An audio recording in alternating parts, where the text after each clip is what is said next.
Hi, this is my week 2 discussion post, and it's about the role of government following the Brown versus Board of Education. Okay, so my first slide was answering the question, why was federal intervention necessary? I said that federal intervention was necessary following the Brown versus Board of Education case because many states resisted the integration of African Americans in schools after the Supreme Court ruled segregation in schools unconstitutional. State and local governments ignored the ruling and used their power to pass laws that made it more difficult for African American students to attend all-white schools. This revealed that the federal government can override the state's authority if they are stepping on a person's constitutional rights. Okay, so how the branches of government reacted. So the judicial branch, they issued the Brown versus Board of Education ruling, which outlawed segregation, and then the follow-up rulings in the second Brown case in 1955 demanded desegregation with all deliberate speed. The executive branch, what they did was President Eisenhower deployed federal troops during the 1957 Little Rock crisis to enforce desegregation. And then the legislative branch, Congress passed civil rights laws like the Civil Rights Act of 1964, outlawing segregation in public facilities. Okay, so challenges leaders faced. Senators and representatives struggled to balance constituents' demands with federal law, and they faced backlash and threats in supporting desegregation. Presidents navigated deeply divided public opinion while enforcing federal law.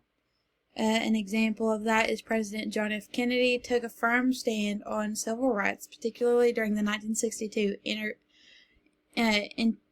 integration of the University of Mississippi, Ole Miss. Kentucky deployed federal marshals and later the National Guard to ensure James Meredith, the first African American student, could enroll despite violent opposition. His decisive action highlighted the federal government and government's commitment to upholding the constitutional rights. The governors often were pressured by segregationists. Some, like Orville Faubus, I don't know how to say that, sorry, actively resisted the federal authority. Importance of understanding roles. So the representatives and the senators crafted laws reflecting public needs and constitutional principles. And then governors and presidents, they executed the laws and mandated and mediate between public opinion and federal mandates. Judges interpreted laws impartially, protecting minority rights and upholding the Constitution. And then the key takeaway was collaboration between branches ensures effective implementation of change and prevents power concentration. And then in conclusion, the federal intervention in Brown versus Board was necessary to uphold institutional rights. The three branches of government played a distinct role, yet complementary roles in enforcing desegregation. Understanding the roles helped us appreciate the balance of powers and protect democracy and civil rights. And then my closing thought was separation of powers is vital to safeguarding rights and ensuring accountability in divided society. And then here's my reference slide. It says it in his 1923 article, Separation of Powers, John A.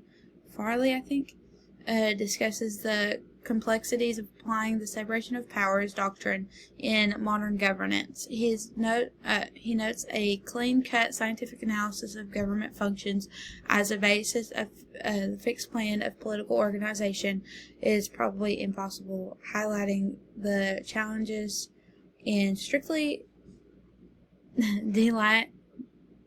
delineating governmental functions. And then this highlights the importance of separation of powers between the legislative, executive, and judicial branches. Thank you.